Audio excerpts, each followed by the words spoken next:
দুর্নীতির রাজ, বেহাল নাগরিক পরিষেবা সহ একাধিক অভিযোগ ধারাবাহিকভাবে তুলে গেছেন তৃণমূলেরই জঙ্গিপুর বিধানসভার বিধায়ক জাকির হোসেন, যা নিয়ে রাজনৈতিক চর্চা এখনও অব্যাহত রয়েছে। আর এরই মাঝে জঙ্গিপুর পৌরসভার বিরুদ্ধে নাগরিক পরিষেবার বেহাল দশা নিয়ে তোপ দাগল জঙ্গিপুর টাউন কংগ্রেস থেকে পুরো নাগরিকদের একাংশ বলে খবর পাওয়া গেছে।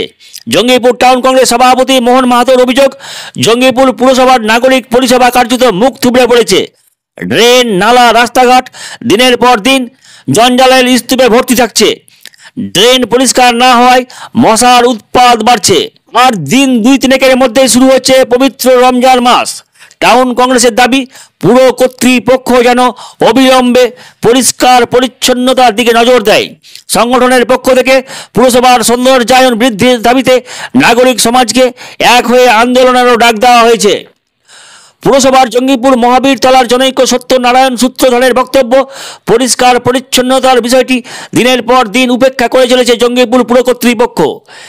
এদিকে তৃণমূল পরিচালিত এই পুরসভার বিরুদ্ধে তৃণমূলেরই বিধায়কের লাগাতার অভিযোগের মাঝেই বিরোধী রাজনৈতিক দলগুলোর নেতৃত্ব এবং নাগরিক সমাজের অভিযোগকে কেন্দ্র করে পুরসভার পুরপিতার বিরুদ্ধে তীব্র ক্ষোভ লক্ষ্য করা যাচ্ছে এলাকা জুড়ে।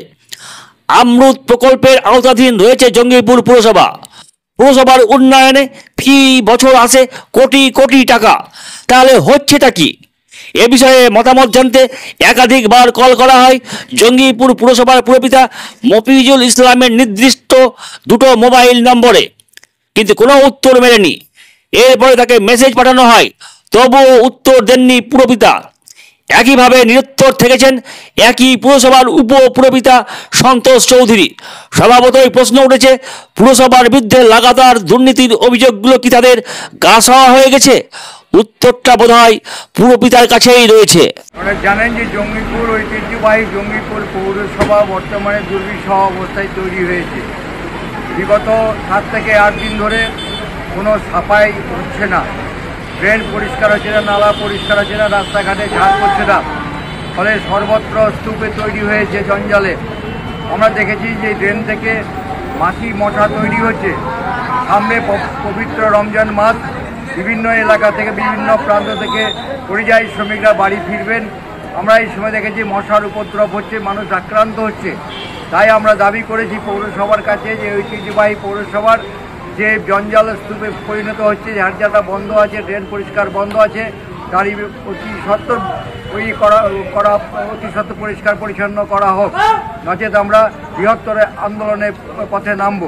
আমরা আরও দাবি করেছি যে আমাদের জেলা কংগ্রেসের অধীর রঞ্জন চৌধুরীর নির্দেশে পবিত্র রমজান মাসে আমাদের চারিদিকে যেভাবে আমরা দেখছি লোডশেডিং হচ্ছে এবং পানীয় জল সর্বত্র পৌঁছাচ্ছে না, তাই আমরা দাবি করেছি যে পবিত্র রমজান মাসে মাস ধরে যাতে পানীয় জল এবং এই বিদ্যুৎ সরবরাহ সঠিকভাবে থাকে সেই দিকে সরকারকে লক্ষ্য রাখতে হবে।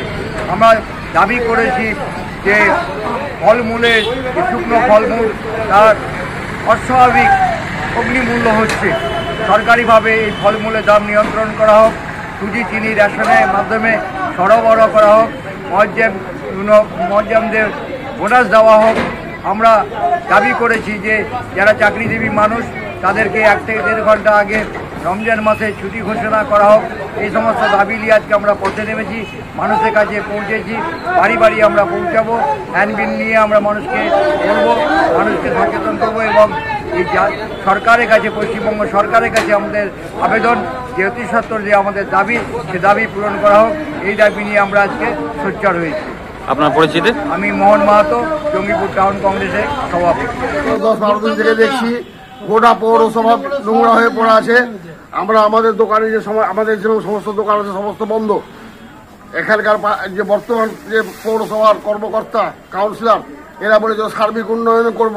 তো এই যদি সার্বিক উন্নয়নকে দেখছি কিছু হয় না, তার জন্য নিজেদের বাঁচার জন্য, নিজেদের অপরিষ্কারকে রক্ষার জন্য আমি রাস্তায় নেমেছি এবং আমার কাজ, নিজের কাজ নিজে করে ঝাড় দিচ্ছি এবং অপরকে শিক্ষা দিচ্ছি যে নিজের কাজ নিজে করতে হবে এবং পরিষ্কার পরিচ্ছন্ন থাকতে হবে, পরিষ্কার পরিচ্ছন্ন রাখতে হবে।